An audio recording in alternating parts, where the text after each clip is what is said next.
Juliana. Tava tudo bravo.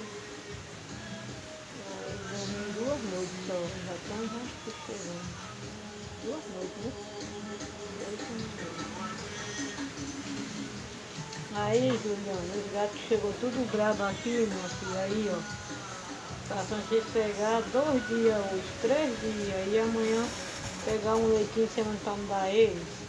E só a gata assim, dando de mamar, a bichinha vai ficar maguinha. Já tá maguinha, logo os 3 para dar de mamar. Todos os 3 parecem uma coisa de algodão. 2 machos, Francisco diz, e uma fêmea, né, Francisco? É. Tá aí, ó, bem bonitinho, Juliana. Ele é bonitinho, ele.